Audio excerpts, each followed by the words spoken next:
Hello again, this is Patrick Daig, and welcome to step number 6 in the 7-step system for raising private capital for any real estate or business venture. Step number 6 is launch the offering. Just before this was step 5, prepare documents. And keep in mind, the offering documents, they have to be done right, but they are just a detail. This is about people and not paper.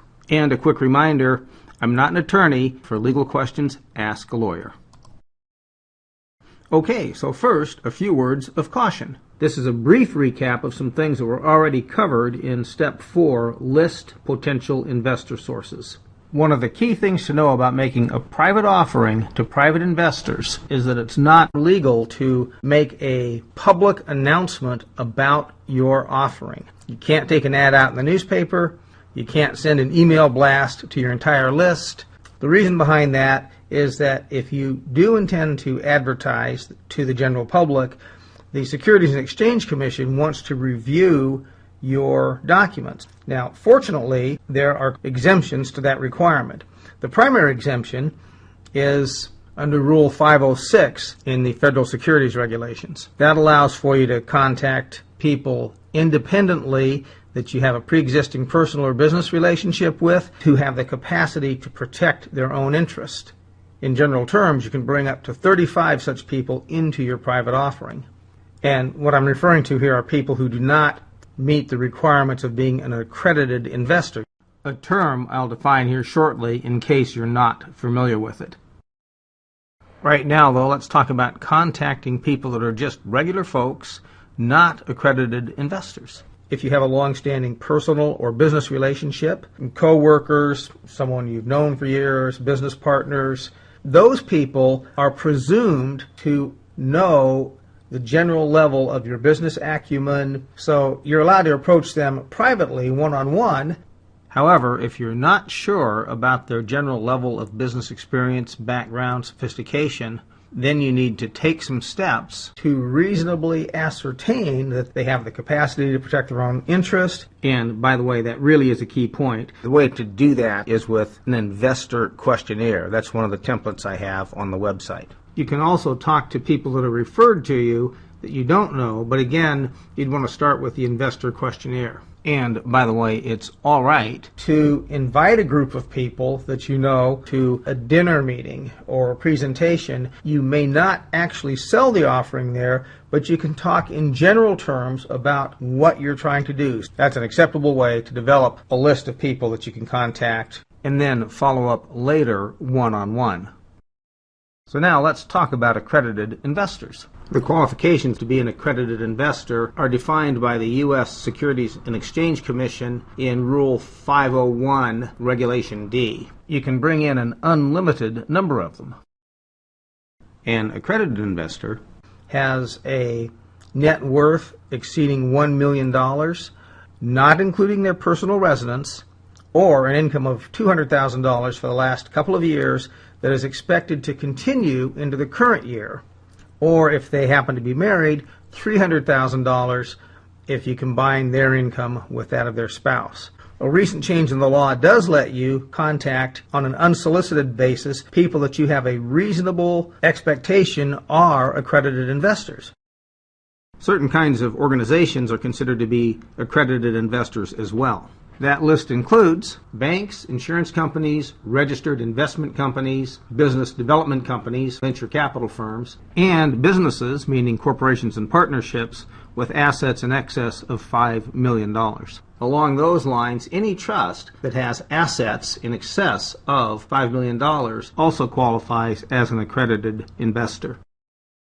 So as you can see, there are both a lot of people and a large number of businesses and organizations that qualify under the SEC definition as accredited investors. There are, in fact, literally millions of them that you can contact directly one-on-one.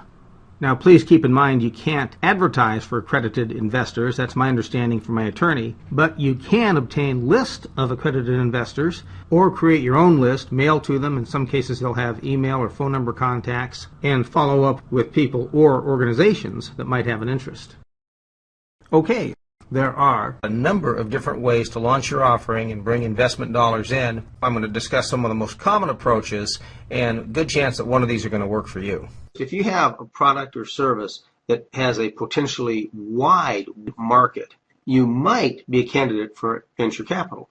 Venture capital firms across the board really do prefer to work with companies that are launching a product or service, tangible or intangible, with a broad market appeal. If it's more of a niche product or a real estate venture, then it's unlikely venture capital firms would be interested. However, angel investors that participate in local angel investor groups can be approached, and most every angel investor has a different set of parameters that they're primarily interested in. This is a good place to mention again that I have an interview with the former manager of angel investor groups in the San Francisco Bay Area. Had an extremely high success ratio with the people that presented to his group.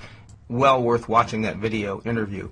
Now, for real estate projects, such as large apartment houses, land development, and subdivisions, it's not uncommon for broker-dealer firms to have an interest. But keep in mind, if you do work with a broker-dealer firm, an example might be Private Ledger Financial Services, they typically want upfront due diligence fees, and they do not make any guarantees.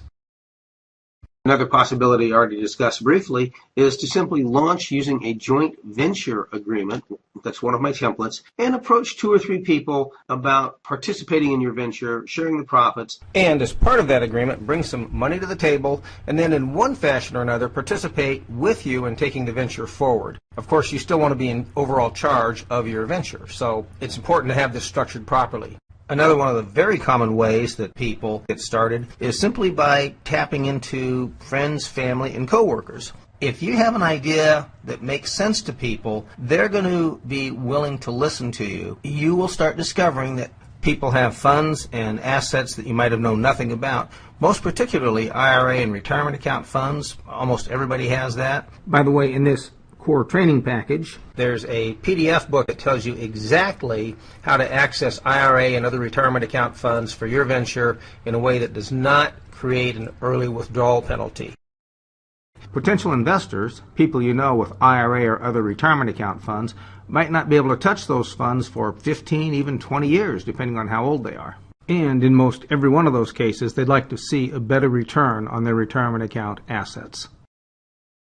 Other sources of funds, of course, include personal investment funds.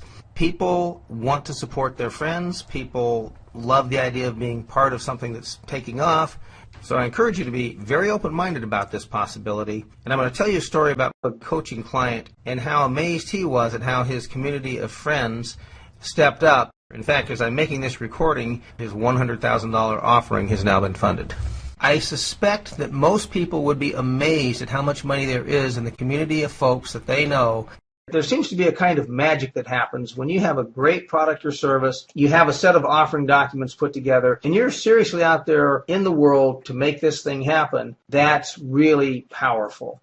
Just the fact that you're out there with proper legal documents and a great idea, you've properly researched it, you can talk about the advisors you've talked with and some of the suggestions they've made. Doing all that helps you build a story that creates confidence for both accredited and non-accredited investors.